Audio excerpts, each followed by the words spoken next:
system. It's a large topic, so we're going to talk about two examples, sort of canonical examples from axon guidance. So basically,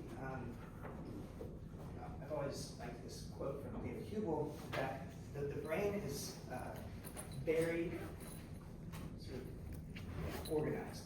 It's very stereotyped, and despite the fact that sort of at the micro level, it's very, very heterogeneous looking, its overall organization is conserved. So the similarity between each of us, each of our brains individually is very high, and even different species of animals is remarkably conserved.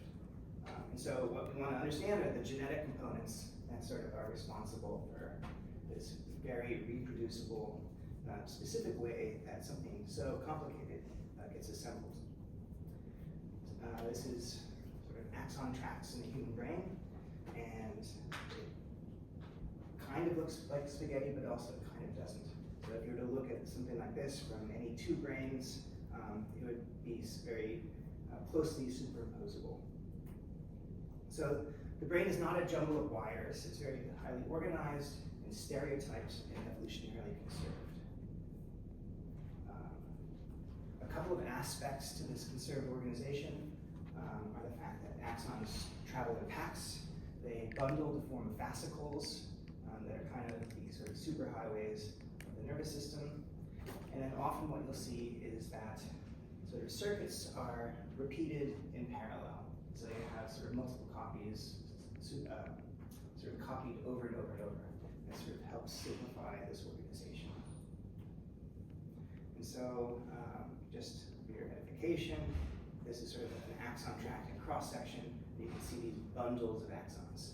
You can even see that they're kind of organized into sub-bundles. There's a bundle over here, there's a bundle over here, and over here. And so each of these might be similar kinds of neurons that sort of are moving, not moving, but sort of projecting to comparable parts of the nervous system. And so one of the sort of aspects of axon guidance is sort of knowing which of these fascicles to join and sort of when to take the off-ramp. And sort of once you've reached your target. And so this is an aspect of that sort of conservation of these axon tracts. These are different vertebrates. There's a frog, a series of different mammals. And if you were to look closely enough, you can see that the axon tracts are always in the same place. They have the same sort of positions relative to one another. They're generated from the same sets of neurons and project to the same places. So you have this sort of high degree of evolutionary conservation of these axon fascicles. These axon tracts have a conserved development. So in animals, where we can sort of look at it in detail, if you were to look at any 100 or 1,000 16-hour zebrafish embryos, you would just see these neurons, and they would just be starting to project their axons. If you go at sort of specific times, the nervous system would be very highly conserved. And one of the things that's very clear from studies like this and others, if you compare them to, say, mice, rats, and things, is that these form early scaffolds. So most of the major axon tracts in the brain are formed early and in a very stereotyped way.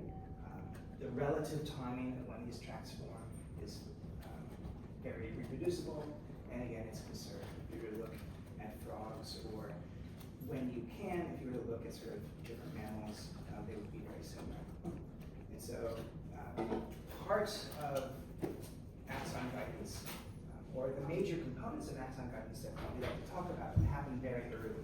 So one of the things that's important about sort of doing things early is the nervous system is relatively small. It's not as complex.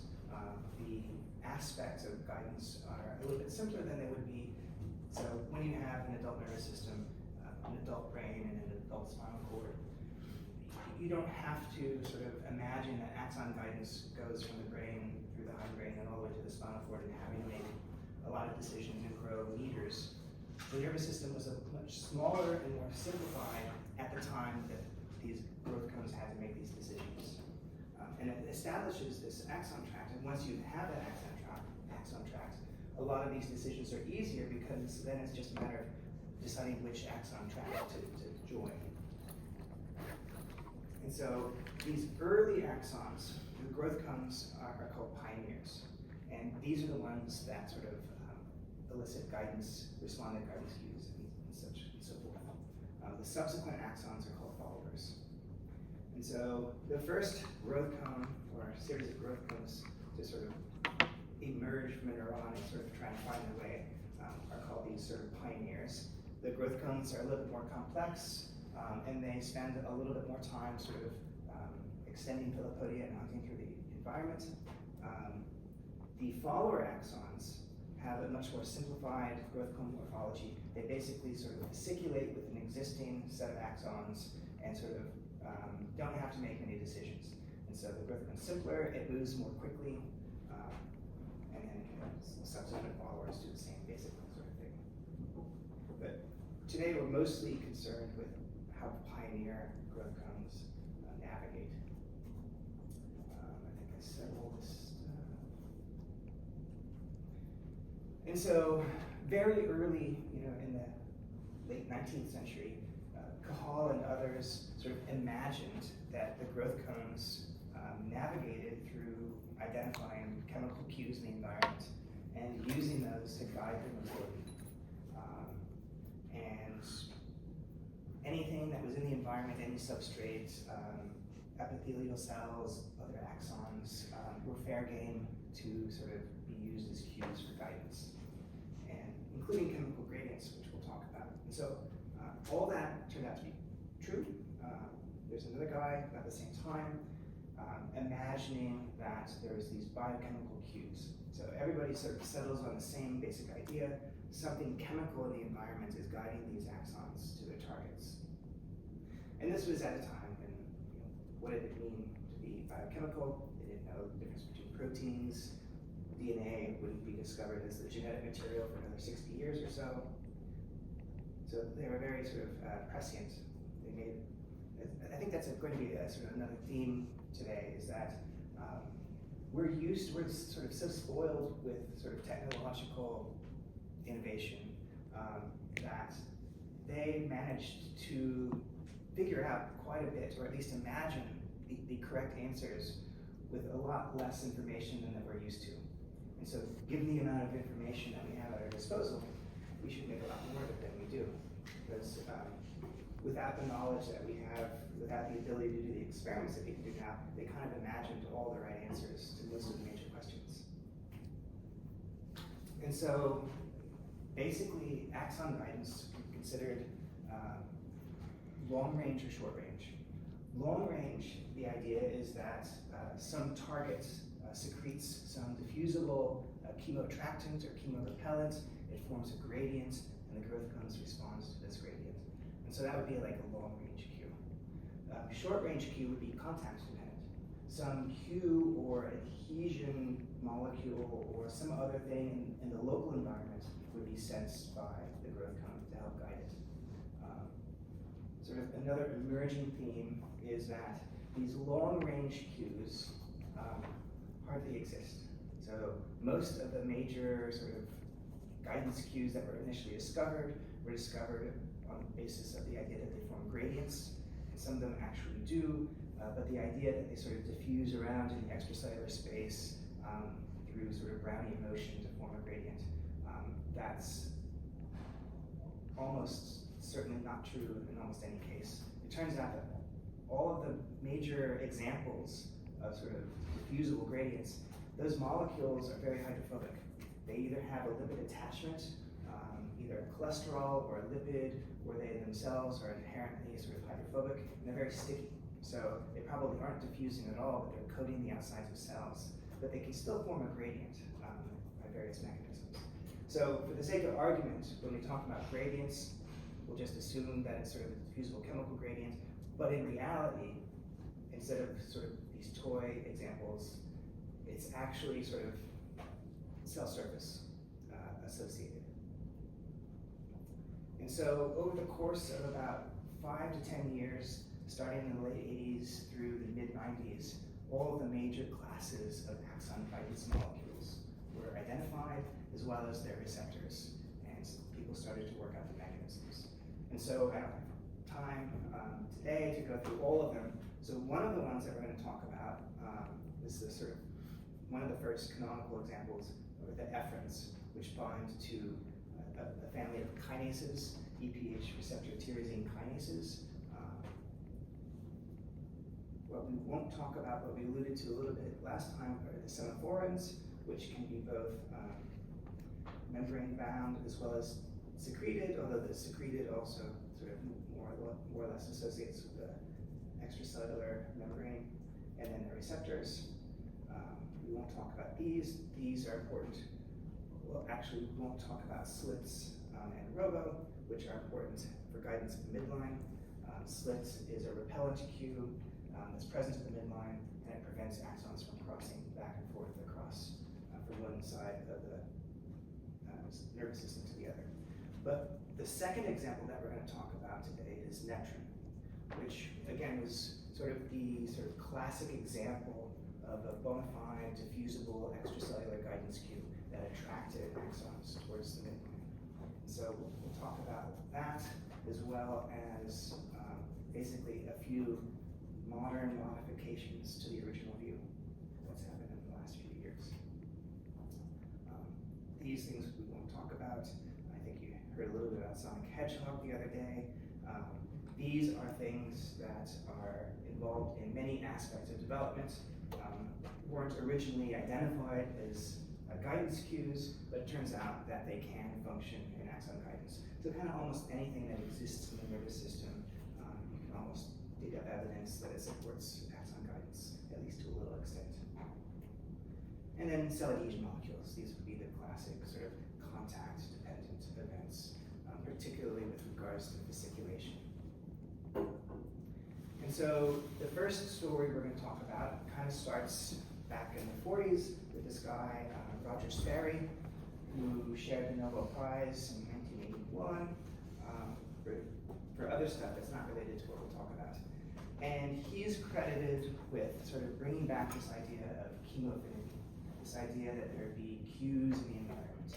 And so his advisor, when he was a trainee, was very heavily invested in the idea that kind of a primitive version of activity dependence was responsible for wiring up the nervous system. And so that kind of drove this idea of biochemical cues from people's consciousness for a while. And so I think Sperry was very kind of delighted to be able to sort of overturn his advisor's sort of predominant view at the time. And so what he worked with was the retinotactic projection. So he worked in fish and frogs and salamanders, and essentially they're sort of not binocular, they're basically monocular. So the eye on one side, all the axons project to the other side of the brain. So everything's a contralateral projection. And so in here what you see is axons from this retinal ganglion cells would project under the brain, around the other side, and sort of innervate the opposite tectum, and then axons from this side would project under the brain, up and over and into this. So all axons are contralateral projectors. And it was established for a very long time that these axons project in a topographic way.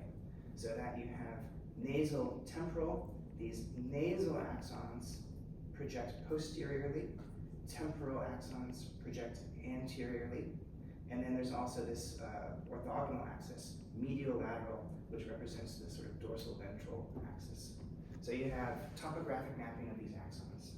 And so Sperry did a series of experiments to address this. So this is just this idea, nasal temporal versus anterior posterior is the primary axis that we'll talk about today. And so some of the experiments that he did involved, I guess all the experiments that he did involved regeneration. So reptiles, amphibians, fish, they're fantastic because they regenerate. So you can sort of sever various kinds of nerves and they grow back. And you can do this over and over. It doesn't make the animal very happy, but experimentally, you can pretend that you're recapitulating development in some regard. And so what he would do is he would cut the optic nerve and then wait and watch these axons grow back to their projection in the tectum. And so the first thing he did was he'd sever the axons, he'd rotate the eye 180 degrees in the socket, and then sort of let the axons grow back. And so, sort of arguing, you could sort of see it either way, is that the frogs never learned to correct the error. So they would see a fly over here, and they would sort of target this side 180 degrees out of phase. And you let them go for years, and they would never fix it. So they wouldn't learn, there would be no sort of activity-dependent plasticity. There was something about those axons, they knew where they were supposed to grow back to, and no matter what you did, they would grow back, even if it meant that behaviorally they could never correct their sort of perceptions. Similarly, if you sever these crossing axons and force them to project ipsilaterally, the frogs could never figure out to switch left to right. So they would always think if something's over here, they see something over here, it's actually over here. And again, they could never fix that. But then the thing that he really sort of sealed the deal for him, that there were biochemical cues and not just sort of some kind of resonance or activity dependence, is this set of experiments, where he would sever the optic nerve, but he would make sure that he did it roughly so that the axons didn't preserve their nearest neighbor relationships. So if you cut too cleanly, there could be some topographic relationship within the axon tract that could be preserved so that they would grow back correctly. But if you make sure that they're jumbled and then let them grow back, then you can sort of really test some things. And so then after doing that, he would ablate a bit of the retina so that only a subset of the axons would grow back. And then he'd see what happens to the remaining axons. And so in this case, you had these ventral axons, with these ventral neurons were the only ones that were left. These were ablated, and they projected correctly to the sort of medial portion of the tectum. If you got rid of the sort of ventral portion of the retina, the remaining dorsal axons would correctly grow back to the lateral portion of the tectum, and so on. Patterns, these concentric rings where all the axons would project to the middle, and then the remaining axons sort of grew back to the correct bits. And so he would do this, and so what he was convinced of was that there had to be some kind of biochemical cue responsible for this. And so again, Filopodia, he imagined that the Filopodia were sensing the environment and guiding these things through some chemical, by identifying some chemical guidance cues in the environment. And so instead of imagining that there was a Cartesian grid where there were sort of address molecules, what he imagined was two orthogonal gradients, that all it would take is two gradients, one in this direction and one in this direction, where it would guide the axons to their appropriate target. And so this is a classic chemoaffinity hypothesis. And a lot of times you'll hear people sort of say that, oh, he had address molecules. There'd be like 50,000 different adhesion molecules that was sort of guided to the correct spot. But it was really sort of, he imagined two gradients. And you can see how that would be a very compact way of encoding things, and very flexible in a lot of ways. And so that's the way things stood in 1963, where he sort of summarized his ideas in this chemoaffinity hypothesis. And so that was before you could clone a gene. You could do a little bit of biochemistry. But starting in the late 80s, early 90s, it started to become possible to clone things and identify molecules. So you just needed a clever way of screening for what you were after.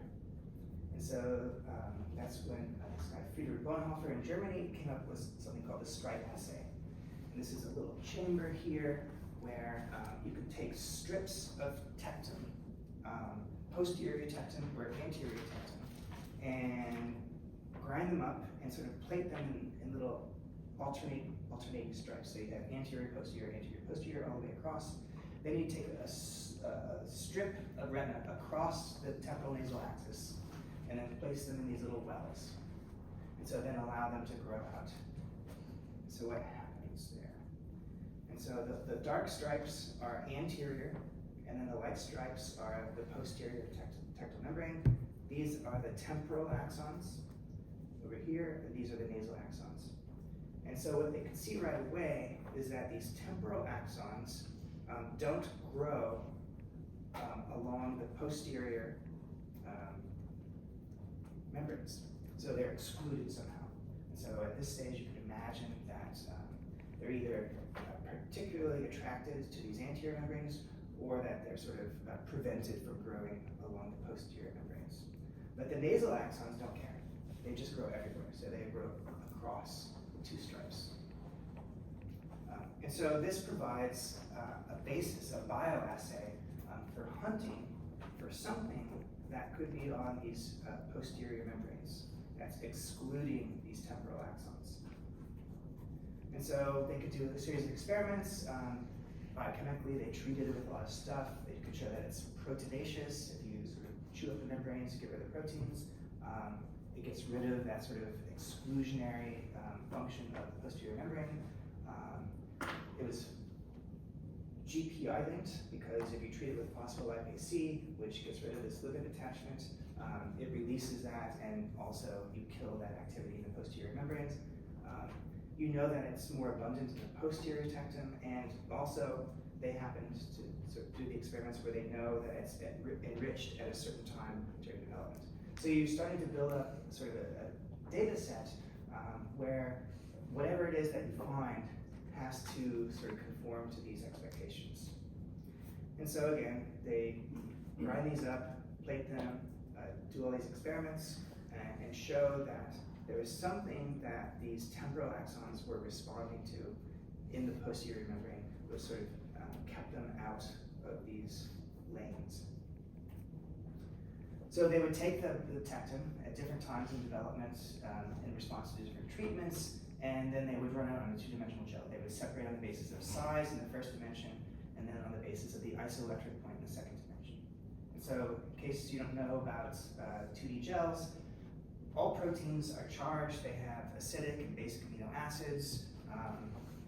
At low pH, the acidic amino acids would be protonated. At high pH, the sort of basic amino acids will be. Am I getting this right? Well, anyway, the net charge on a protein will vary depending on its amino acid composition and the pH, which will tell you which things are protonated and which things aren't. And so they'll run until they reach a pH that their net charge is 0, and they'll stop running in the electric field. And then others, which are a little bit more acidic, will run in different spots. And so you separate it on the basis of size and then isoelectric point. And then you look for things that conform. So things that disappear if you treat with phospholipase C, things that tend to be there and are enriched at certain times of development. And so then you cut that little spot out of the gel and do peptide sequencing. So this is the developmental time course. There's something that's there, it's not here, and not here.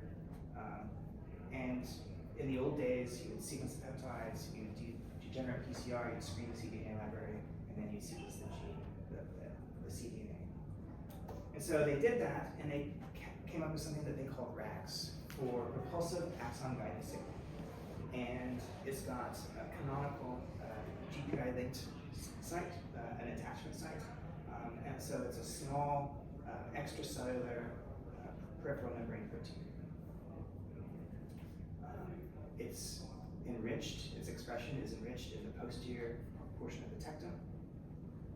And so then if you make recombinant RAGs and treat growth cones with it, you can cause temporal growth cones to collapse, but not nasal growth cones.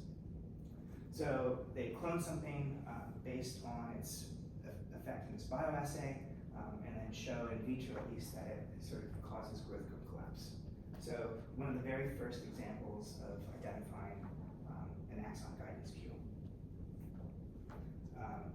So it takes two, right? So there's a cue in the environment, but the growth cone has to recognize what it is.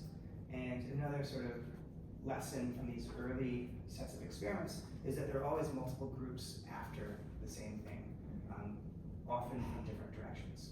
And so there was this guy, John Flanagan at Harvard, who I don't think he was really all that interested at the time in axon guidance, but he was interested in a family of receptor tyrosine kinases. He had a bunch of them, but he didn't know what the ligands were.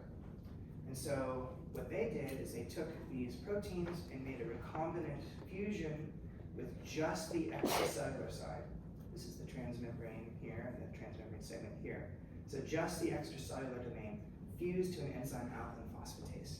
So alkaline phosphatase is an enzyme that you give it a substrate and it makes a colorimetric reaction. And so this is the alkaline phosphatase on the gel, and this is the fusions of those extracellular domains for two of these receptor tyrosine kinases. And so now you have an affinity reagent to go hunt for this ligand. And so when they use this as a kind of an antibody, what they found is whatever it binds to, this MEK4 kinase, is enriched in the mouse equivalents of the taxon, the superior colliculus. So alkaline phosphatase alone, you don't get any labeling. Here you get sort of really strong, robust labeling in the superior colliculus. And so whatever the ligand for this receptor is expressed here. And so, skip ahead, they cloned something that they called ELF1 for EPH ligand family 1. Again, it turns out that it's got a site for GPI-linked attachments.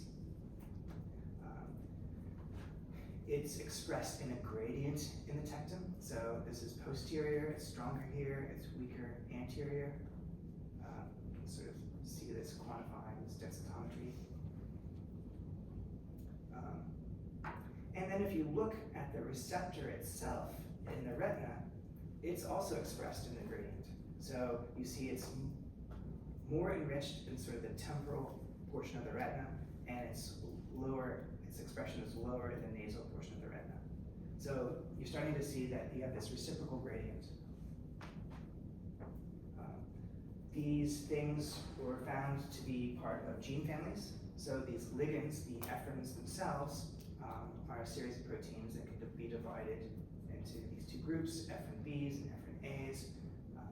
As a little heads up, RAGs, let's see if I get it right. RAGs, I think, is ephrin A5, and then this ELF1 that Flanagan cloned was ephrin A2. So they're very, very closely related. And often to get an effect in mammals, you have to knock both out. And then they bind to these families of receptors. And there's no real sort of one-to-one correlation between receptors and ligands. Sometimes EPHA receptors can bind to B ligands and vice versa. So it's kind of chaotic there.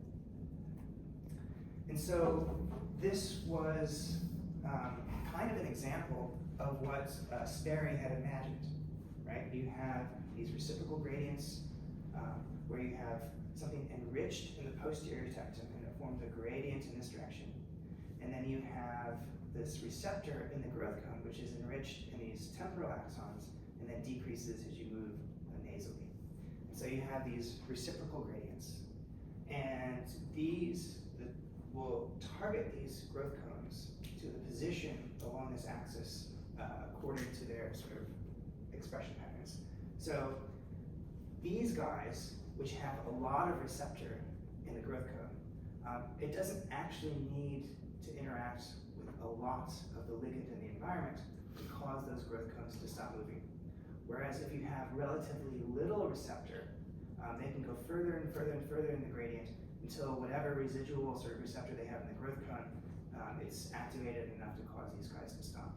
And so those two reciprocal gradients kind of help those growth cones find their position along that axis. And I won't talk about it, but a similar mechanism holds true in this direction. So the idea, again, based on these simple experiments,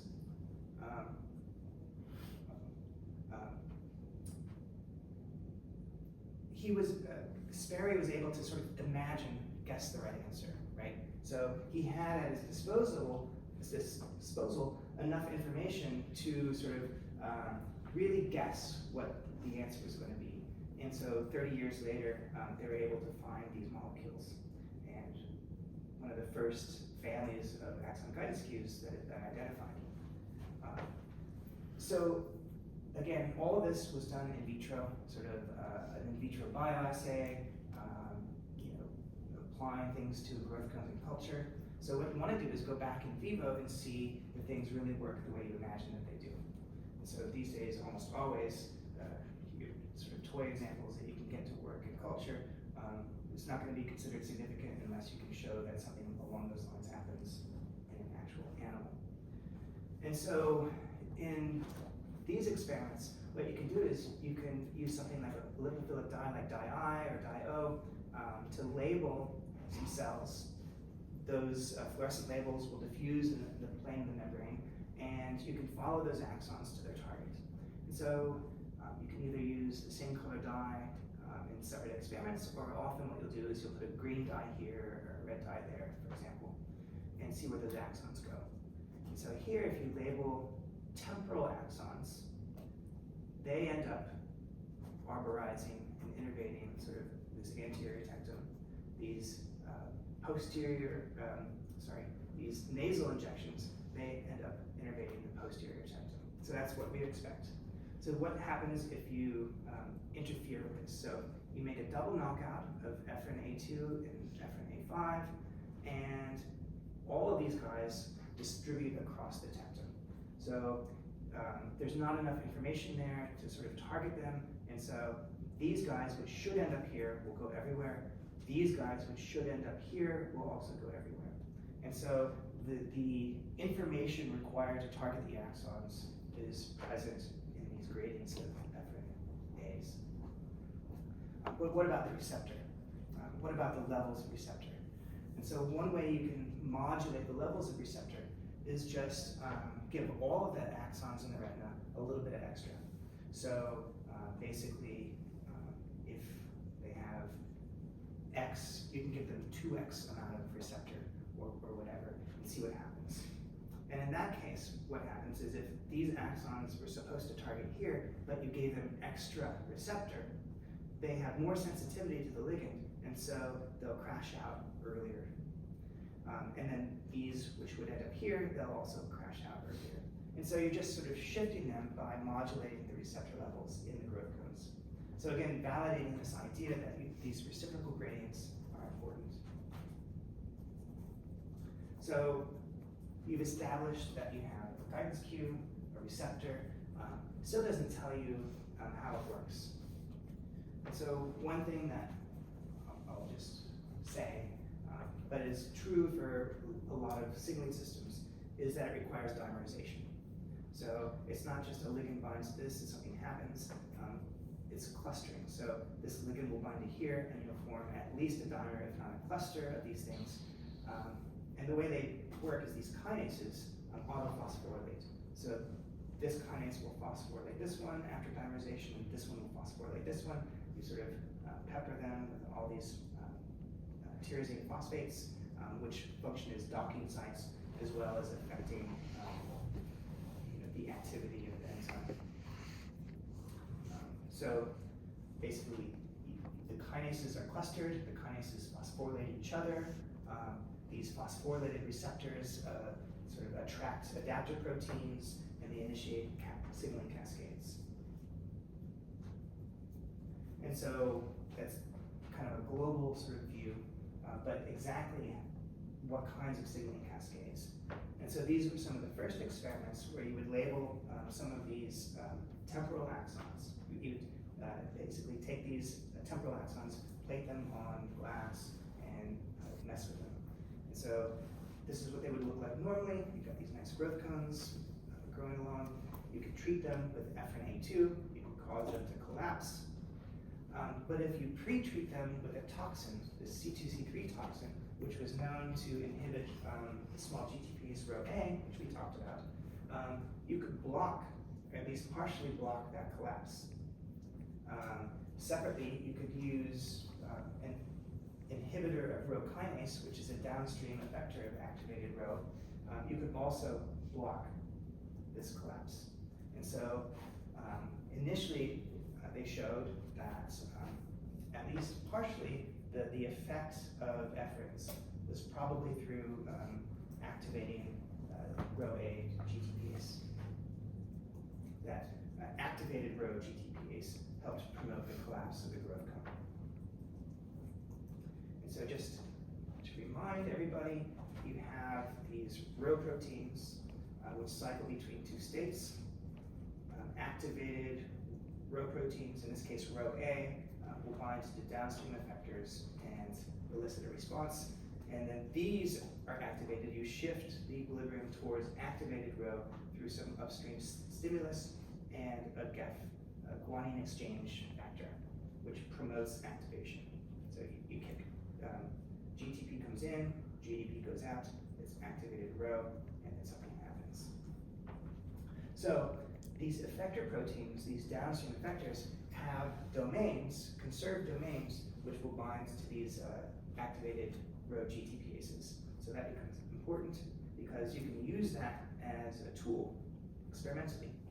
So if this is inactive, this row A down here, this one is active, there are row binding proteins that this binds to. And if you know what they are, you can buy these beads, which have these row binding domains attached to them. And so you can sort of kind of an affinity pull down of an activated row out of cells. And you have them that are specific for row A, for RAC1, for CDC42, and other things as well. And so in an untreated growth cone, you have relatively low levels of active row. But if you treat with Ephrin A5, activated row as a proportion of the total amount of row in the cell goes up. At the same time, these sort of growth cones, these cells, have kind of a steady state amount of active RAC1, which is motility promoting, but if you treat with Ephrin A5, RAC1 levels go down. Again, say over and over, RAC1 and row A are reciprocally regulated. They have opposite cellular functions, and so if row A is going up, RAC1 is almost certainly going to be going down. And so you can sort of go around and hunt for things that have these conserved domains in them. There's families of things, and so the first one we're going to talk about is Effexin, which has this row-GEF domain.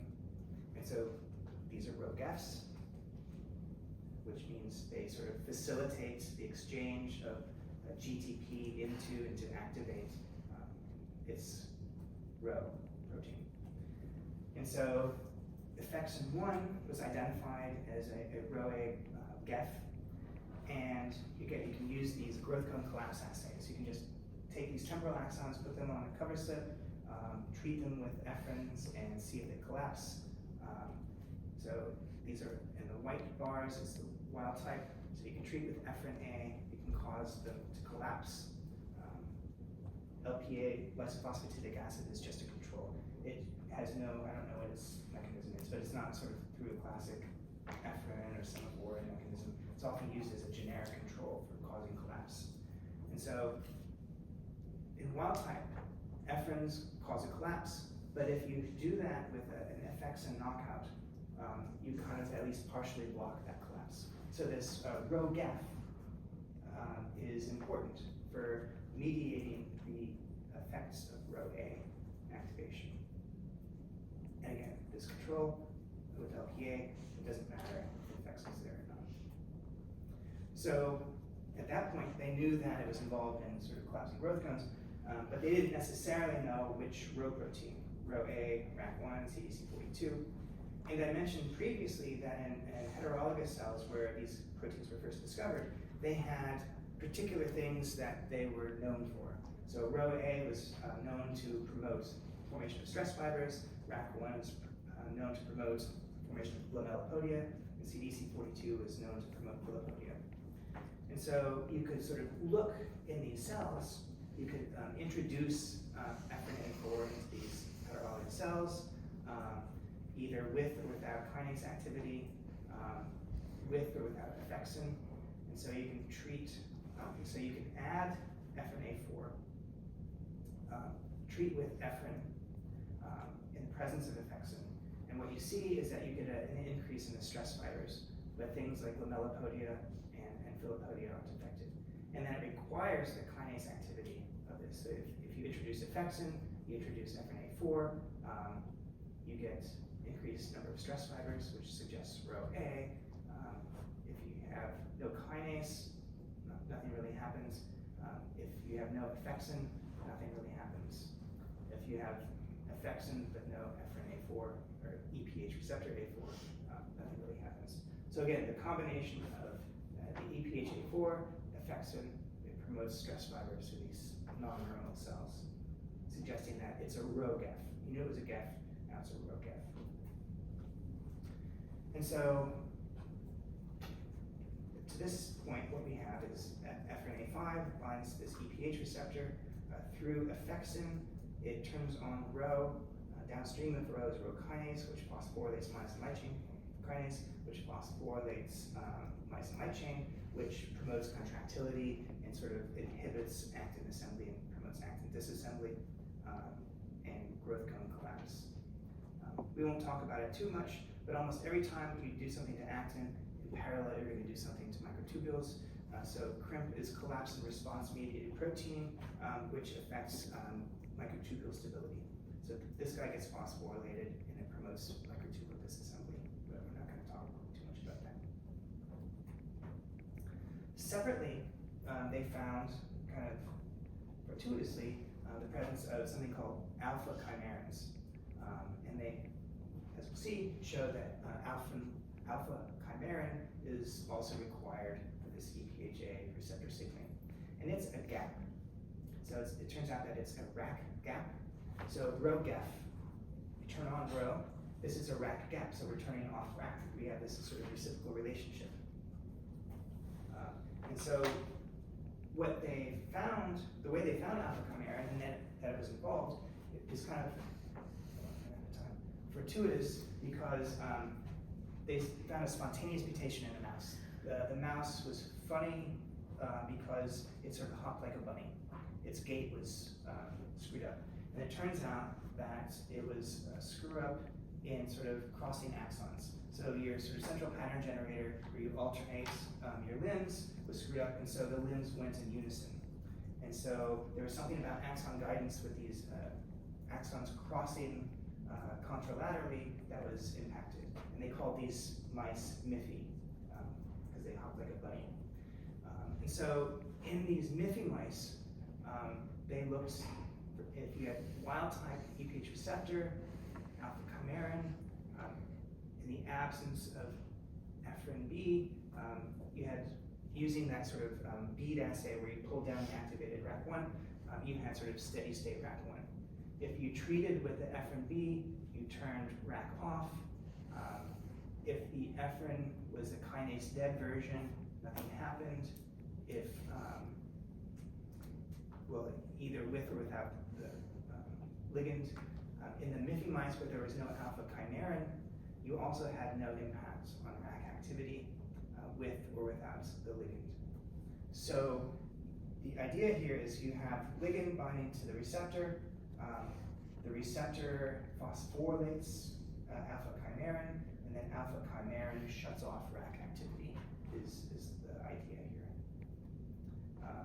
If you have alpha chimerin knockouts, or in the Miffy mice, and you take these axons, you can, in wild types, you can cause growth cone collapse by treating with Ephrin. But in these alpha chimerins, you have less of an impact on the growth cones. So again, you turn on Rho A, which helps promote growth cone collapse. You turn off RAC1, which helps promote growth cone collapse because you inhibit actin assembly.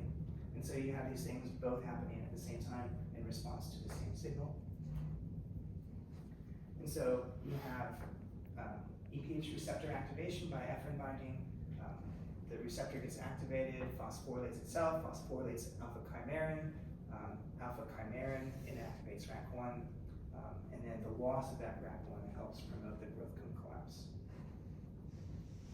So we're not done. There's another aspect to this, and they discovered something VAV2. I don't know what the VAV stands for, but it binds to phosphorylated receptors, and it's a RAC-GAF. And so this is where it starts to get tricky, because we just finished talking about a RAC-GAP, a GTPase activating protein, which promotes inactivation of RAC1. But here's a RAC-GAF, which should promote activation of RAC1. But it is also binding to these EPH receptors, and as we'll see, is important for growth cone collapse. So what's happening here? Turns out that if you in your controls, you have relatively low levels of collapsed growth cones. If you treat with the Ephrin A in wild types, you have an increase in the proportion of growth cones that collapse. But if you have this VAV knockout, double knockout, VAV2 and VAV3, you can inhibit that collapse, even though it's a RAC-GAF. If you treat with a different set of proteins, a different guidance cue, there's no effect. So this is specific for the Ephrin pathway. So the clue came in looking at the surface levels of the EPH receptor. So you use an Ephrin with an affinity tag on it to label the outside of these axons. And so this is the surface, and then this is internal. And so on the surface in wild type, with sort of this just FC alone, you don't see any labeling. But if you treat wild type axons with the Ephrin A, what you see is stuff on the surface, but you also see stuff internalized. So this is stuff that you would have fixed and stained and know that it's on the inside of the cell. But you don't see these internal pumped up in the VAV2 double knockouts. So VAV2 is required for the endocytosis of the receptor. And I mentioned the other day that one of the important functions of actin assembly is to promote endocytosis. So you'll see these little local concentrations of actin networks at the base of the endocytic sites. And so the role of VAV2 is to provide local activation of RAC, which is specific for promoting actin assembly to endocytose these EPH receptors. So we have three proteins, adaptive proteins, which are involved in regulating Rho GTPases. VAV2, which is a RAC-GAF, which activates RAC1 to promote its endocytosis, the endocytosis of the receptor. Alpha-kynarin, which is a RAC-GAP that inhibits RAC1 activity.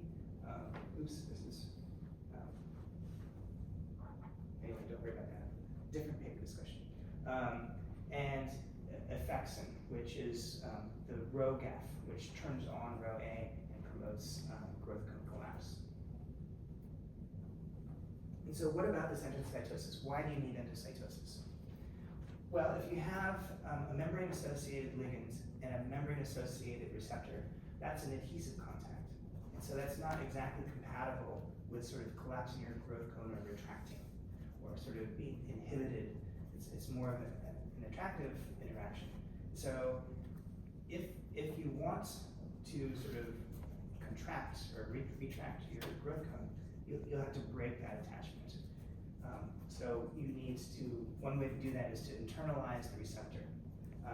The other aspect of this, particularly if you're trying to sort of move up or down a gradient, is that this allows you to terminate the signal, and it allows you to sort of have dynamic control of your response to a ligand in the environment. So if you're already being activated as a receptor, interacting with more, this provides a way of dynamically modulating sort of the dynamic range of your response by sort of, if you internalize the receptor, now to continue to be inhibited or sort of repelled by this guidance cue, you need another event. And so you need more events to sort of drive the response, not just an initial event where you're done. And so one way to sort of require yourself to have constant activation of the receptor is to internalize them and have new receptors sort of inserted into the membrane, which would then have to be sort of activated by the ligand. So this endocytosis plays a couple of roles in signaling. And so the collective idea here is in the absence of ephrin binding to EPH receptor, alpha-2 chimerin and VAV2 are inactive. Turns out effexin is always active at low levels, but in the absence of phosphorylation, it is non-specific. So it has very low level activity on RhoA, RAC1, and CDC42, and it's permissive for actin polymerization and overall axon growth. So in the absence of this interaction, it's sort of permissive for growth. When this engages, a series of things happen. These receptors become activated. They phosphorylate alpha-chimerin. It inhibits RAC1, so you're inhibiting actin assembly. You phosphorylate effexin, it becomes specific for RhoA. RhoA becomes activated, and you promote actin disassembly. So two impacts, opposite impacts on actin, or not opposite, they both promote actin disassembly, or at least prevent assembly and promote disassembly. And then local RAC1 sort of causes internalization of this whole complex, and you have to start over to continue with the signaling. So this is sort of a canonical example. Whether you're talking about semaphorins or nectrins or whatever, basically everything goes through RAC1 and RhoA. Just, they do. And so a lot of the kinases that phosphorylate these guys downstream of these things, you'll see them come up over and over in GSK3 beta and other sorts of kinases which are responsible for these kinds of events. And so the real way of thinking about this is you're cycling between active and inactive, and that these regulate cytoskeletal dynamics. And so if the Rho protein happens to be RhoA, you suppress cytoskeletal dynamics. If this Rho protein happens to be RAC1, you promote cytoskeletal dynamics. And that these proteins, through GEFs and GAPs, which are activated by these receptors, sort of either activate or inhibit these Rho proteins to modulate the cytoskeletal dynamics. And that's because they tend to be associated to, they have these domains which will bind and be recruited to the activated receptors. They will become phosphorylated and activated. So whether you're talking about the EPH receptor tyrosine kinases that we've been talking about, or plexins, which bind to semaphorins, or any of the other things that we're going to talk about, the logic is through Rho GTPases and cytoskeletal dynamics, and modulating those locally within the growth cone to sort of turn it left or right. And the other thing is, the growth cone isn't simply responsive, it's not like ephrin specific. It has probably a series of EPH receptor kinases against different kinds of ephrins in the environment. It also has receptors for semaphorins, it also has receptors for other guidance cues. And so the growth cone is constantly integrating all of these signals through all these pathways, but they all impact, and it's sort of the balance of the effects on the Rho GTPases, which modulate the cytoskeletal dynamics. And so it's easy to study one thing at a time, but it's important to sort of keep in your mind that it's more complicated than that. And that's why in almost any assay you'll do, if you see an effect and you're very happy, you can't wait to publish it, you know, you see like a 10% or a 15% decrease or something like that. Whereas, and you say, oh, it's required for, well, it's not required for, because 85% of the activity is still there. And that's because there's a lot of stuff going on. So this is the kind of core of how axon guidance works, is some ligand binds to some receptor that it affects Rho GTPases, that affects cytoskeletal dynamics, and that sort of modulates the growth cone. The other sort of variation or sort of thing to keep in mind is a lot of these in vitro assays where they're dumping a lot of stuff onto a growth cone and causing it to collapse.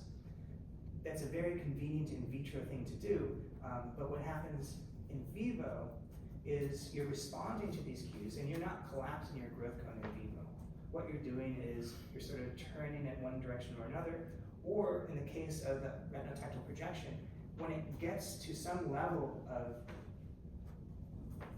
effrin, it will transform. Instead of a growth cone that's growing linearly, it'll start to arborize and form synapses. And so you're sort of causing a transition in the behavior of the axon from one state to another, from a growth state where it's just sort of growing with the growth cone to an arborizing state where it forms synapses. And so the in vitro effect of collapsing a growth cone is just convenience. It's not what happens in an animal. Does that make sense?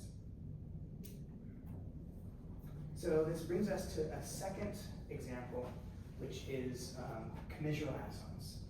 And so these commissural axons, they're sort of often dorsal interneurons, which are born up here. They extend their axons down this marginal portion of the spinal cord, and then they cross just under the floor plate. They're constantly associated, or not constantly, but a lot of them are associated with the basal membrane around the edge of the spinal cord, and then they cross, and then they sort of project toward the brain or towards the tail. So, when he was in Tom Jessel's lab, this guy, Mark Tessier-Levine, called him MTL, came up with this co-culture assay.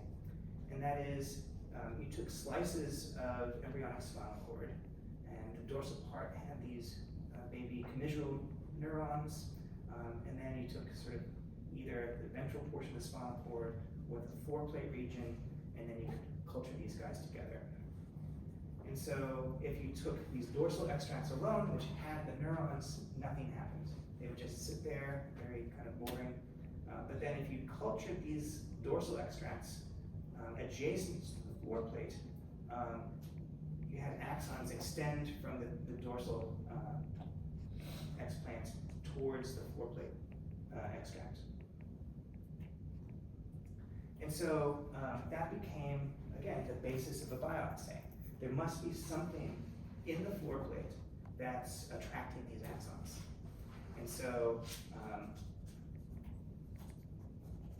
skipped a bunch of stuff, but when MTL got his job at UCSF, one of the first things he did was they took 10,000 chick brains and used them as starting material to hunt for the protein that caused these axons to grow out of those dorsal explants.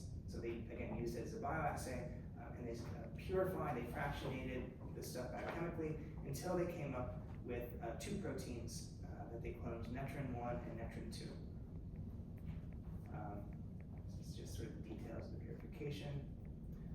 But they kept looking until they had sort of an enriched fraction that had very high bioactivity in this assay. And they had these things called netrins, which was like Sanskrit, one of the beads or something like that. And not shockingly, they did all this work, they cloned this protein that was involved in this axon guidance pathway, and the worm people have already found it, UNC6. If you look for the expression of netrin-1, it's expressed ventrally along the floor plate, all throughout the nervous system. There's a cross-section of the spinal cord.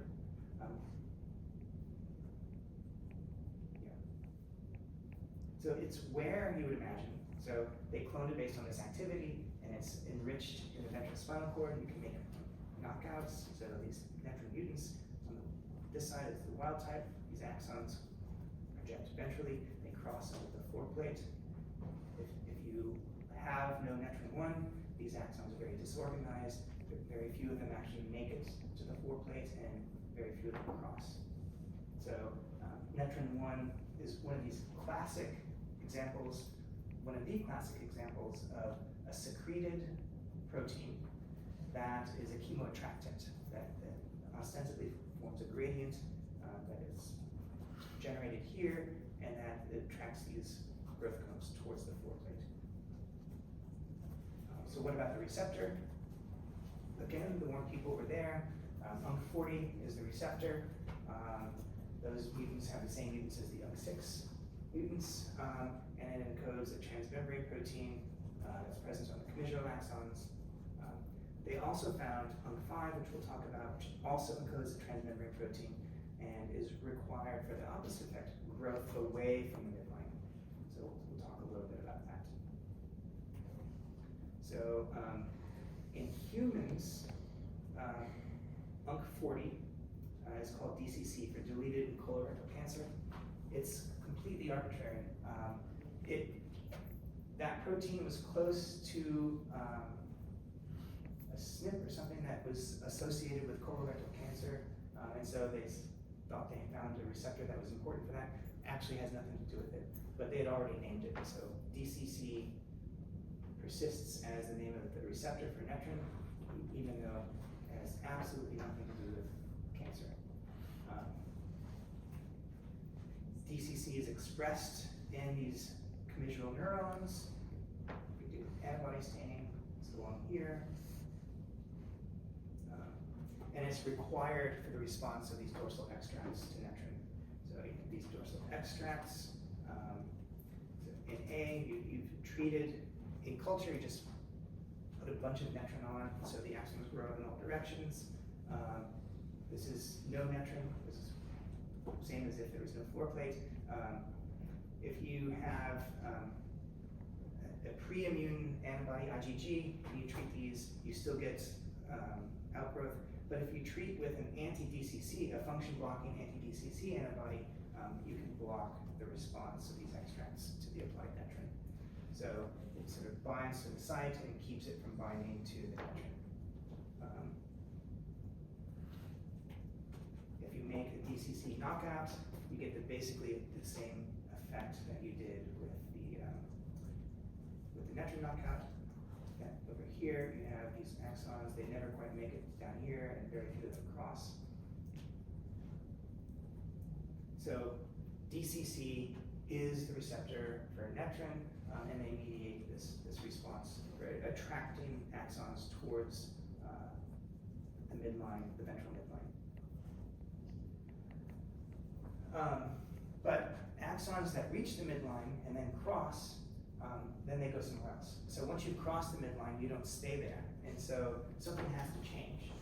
And so what people recognize is if you take these explant ideas and give them options, so you sort of open up a portion of the spinal cord, everything grows towards the middle, these things would cross, but then what happens once they cross? So you could do an ectopic, an extra foreplate. And so you could put it right here. And so once these axons cross, they no longer are attracted to the foreplate. So they were attracted to the foreplate because they sort of grew towards it, they crossed it, but once they cross, they no longer care if the foreplate's there. And so you can set it up so that these guys cross, these guys are ipsilateral, and so these guys are just as happy to grow toward the foreplate, so it's still active, it's still expressing netrin. But these guys that crossed went in and sort of experienced a foreplate already, they're insensitive to the presence of netrin any longer. You can use beads or cells that express netrin that are not foreplate. And again, you can sort of, the netrin will attract the axons if they haven't crossed the foreplate, but they won't attract the axons if they have crossed the foreplate. So something's changed. The axons have grown wise to netrin. And so that led to the idea that sort of these growth cones have sort of complicated lives. And so to look at that in more detail, they use these sort of in vitro turning assays, which are very popular. You have a little pipette, which forms a little gradient. It sort of releases whatever guidance cue you're looking at, and it forms a gradient. So the higher concentration at the mouth of the pipette, that sort of dissipates.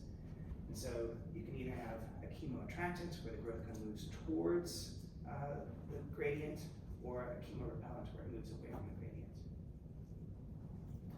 And so to take some of these commissural axons, you can, they all express DCC, and so in the presence of these patch pipettes, which are releasing netrin, they sort of automatically, without doing anything to them, will grow towards the gradient of netrin.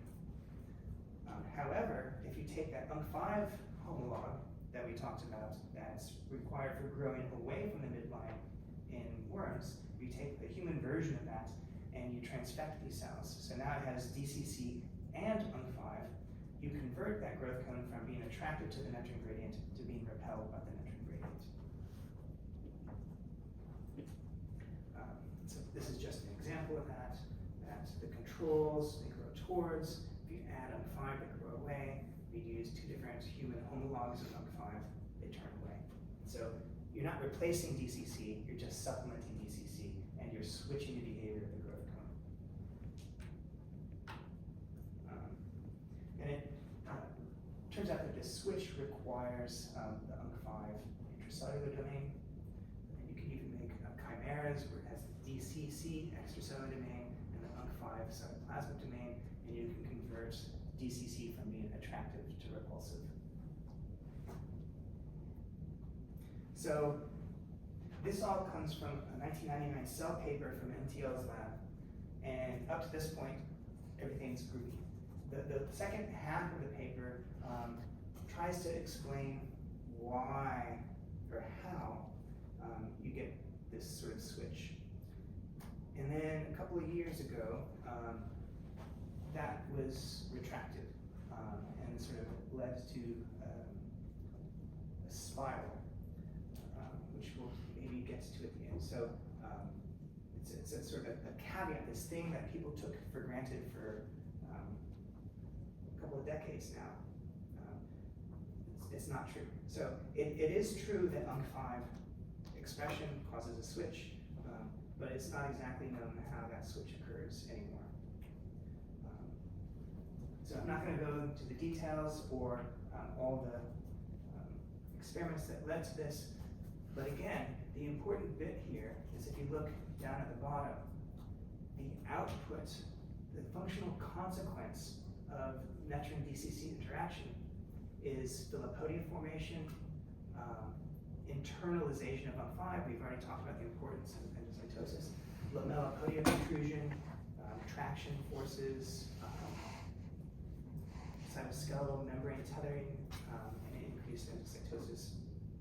So these are sort of the classic outputs, no matter what you're talking about, with whether it's netrons or ephrins or semaphorins, you're ultimately talking about lamellipodial dynamics, Philopodia formation, so actin dynamics.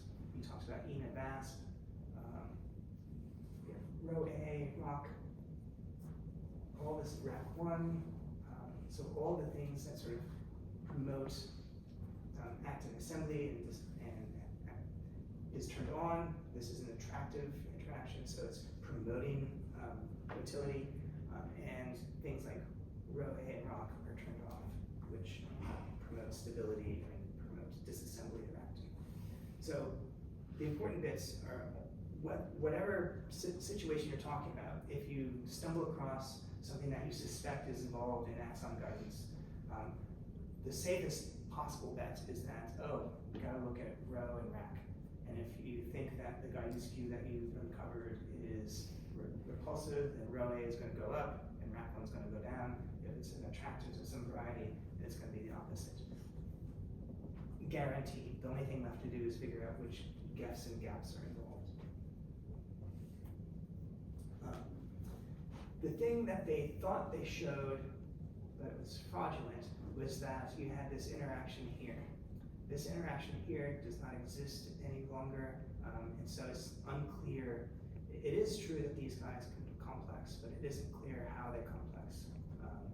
And the downstream effects of UNC5 are not clear yet.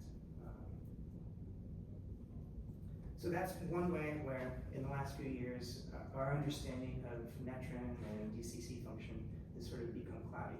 There's another way that it's become cloudy, and that is this canonical model where it's secreted by the foreplate, it forms a gradient, and it's this long-range chemoattractant. It's a long-range guidance cue that forms a gradient because it diffuses. And it's kind of the example that everybody would point to. It turns out not to be true. So if you make a four-plate specific deletion of netrin. So it's not expressed in the foreplate. You don't have those same axon guidance defects. But if you knock it out in the neuroepithelial cells, the neuroprogenitor cells that line the ventricle and sort of have end feet in the basal membrane, if you knock it out there, then you get the guidance defects. So here's an example where you've got sort of various labels for these commissural axons that if you knock it out in the ventricular zone, you see axon defects. If you knock it out in the floor plate, you don't see those guidance defects. So this idea that, oh, netrin is this diffusible gradient-forming chemoattractant, it's not true. And again, that's another thing that was sort of taken for granted for 20 years.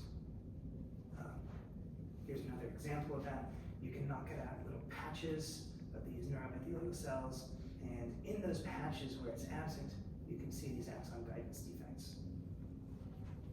So the foreplate, is how it was discovered. It was this classic feature of netrin, and it's not relevant to its role in axon guidance. So the canonical model was here. You have the source of netrin, forms a gradient, and you attract these guides. The new model is that you've got all these neuroprogenitors lining the ventricles all the way down.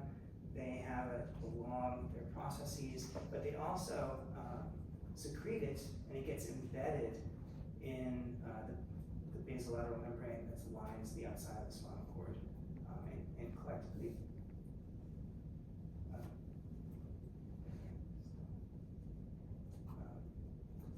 And if you get rid of it in the foreplate, these axons are just fine. If you get rid of it in the ventricular zone, you start to get defects. So, we have a couple minutes. MTL. So, he couldn't have a better career, right? So he was an HHMI investigator at UCSF, then he got recruited to Stanford. Within a couple of years of that, he moved to Genentech, where he was like a senior VP for research, was the president of Rockefeller University, and then was the president of Stanford University. And so this paper that got retracted a few years ago was the first of a dozen, maybe 20 different papers that they had to retract, because once they started to find some evidence, and it wasn't like a mistake, it was things copied and pasted in ways that weren't just random.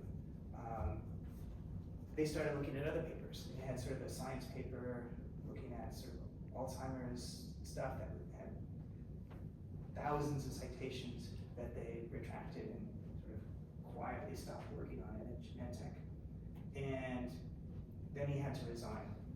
So it wasn't just a paper, it wasn't just at one institution, it was over the course of like 15 years. So, it's just useful to talk about this kind of stuff. I think you guys even have to take a course on sort of scientific conduct and whatnot. And there's a huge incentive to cheat, massive incentive to cheat, right?